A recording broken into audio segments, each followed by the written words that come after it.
it's Jill again. I have been posting recently about a back injury I have, how I've been living with that, doing some pretty awesome things after having surgery the past few years, figuring out how my body works again, overcoming those obstacles. Yesterday, I had posted a video about how I went from completely bedridden to hiking the Kerry Way. So after my surgery, I had done a lot of hiking and things like that, and I ran into a problem, namely my backpack. My backpack had caused me an issue. In September of 2023, in the same year after my back surgery, I went hiking and camping on South Manitou Island out in the center of Lake Michigan. I took this backpack here. This was my tent and all of my things that I took with me. This backpack was one that I borrowed from my husband. This was not my backpack. It was ill-fitting. After using that, I became a little bit worried about using a backpack again because anything on my shoulders seemed to bother me. Even carrying a purse that was too heavy seemed to bother me. And the thought of hiking the Kerry Way really started to worry me. So I started to start looking into this ultralight backpacking theory. There's a lot of people out there who are into ultralight backpacking, and I started to really research this, figure out how to pare down my pack and everything I bring with me. I actually got it down quite small.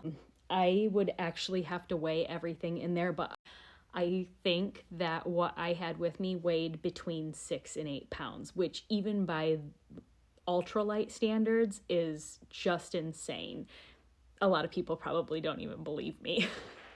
This is probably the best picture I have of my pack setup. What I actually have, this is not hooked onto my shoulders whatsoever. It is hooked around my waist by a waist belt. It was like an airsoft ammo belt or something like that. I think I found it on Amazon. This is a ultra lightweight sleeping pad. I actually cut it off so that it would fit me. I'm only about 5'2", 5'3", so I cut it off to be even shorter. There is a dry bag in here, which is where I keep all my things. And then I did have one other very small dry bag hanging from the waist belt. I did have a water bottle, a water filter, and one extra pair of clothes. I only had the clothes on my back and an extra pair of clothes. One extra pair of, like a sleeping pair of clothes. Really just like a pair of lightweight long underwear. So what I was wearing in long underwear.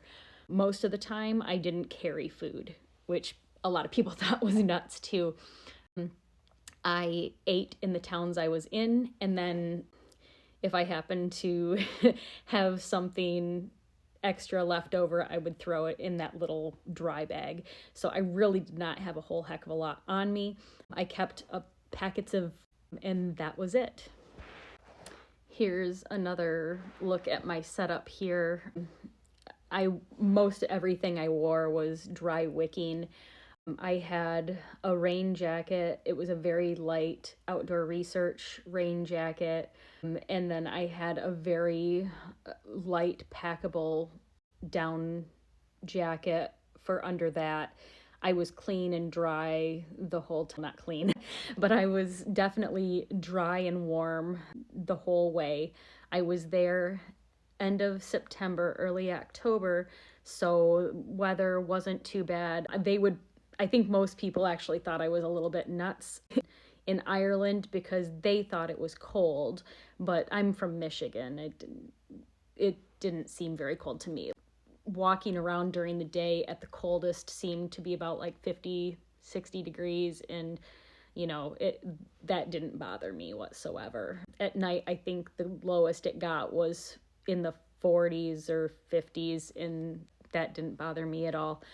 Most of the time it was quite nice. There was kind of a nip in the air, but I thought it was perfect hiking weather. I never got too warm, but like I said, you can kind of see the waist belt in that picture a little bit, but you can see how light everything is. And actually I secured it with So it's hooked on to that ammo belt with Velcro straps.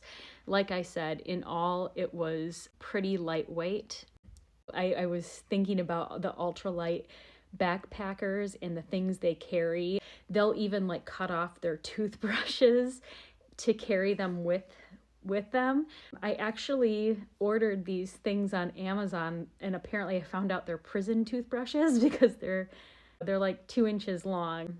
They're green. They have like a little like thumb grip there so you can hang on to them. But I had that with me. On day 2, I lost my toothbrush. So I had to wait for like 2 days to get to the next town where I could buy a toothbrush, which was kind of gross.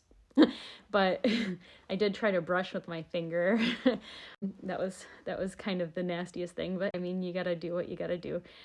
I did always have like alcohol hand wash on me because, as you can tell by my shoes, I was walking through pastures all the time. There were cows and sheep and goats, and their droppings were everywhere. I could hardly sit down to take a rest without sitting in some. I was always making sure that when I was collecting water, I was careful to look around and make sure there weren't any droppings nearby. Always washing my hands before I drank water and that sort of thing.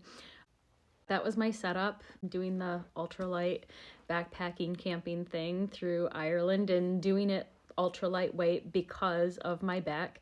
And it really didn't bother my back the entire time I was out there, didn't bother me at all, really. I can't think of a time when I was really having a hard time. Also, one of the things that made a huge difference were the walking sticks. I recommend those. A lot of physical therapists do not recommend walking hills, climbing mountains, that sort of thing. You know, that movement. I've been told that leaning forward, straining, it's straining to the back, leaning forward, walking up hills, that sort of thing. So these poles will like kind of stabilize you a little bit. And like I said, I had absolutely no problem with the lightweight pack and the poles. In the future, I'm going to point out to you that I'm wearing different pants here I started with. I will have a story about that because you did hear me mention that I started this walk. When I started this walk, I only brought one change of clothes, and you'll notice I'm wearing different pants here than when I started with. So that's a story for another time. Signing off.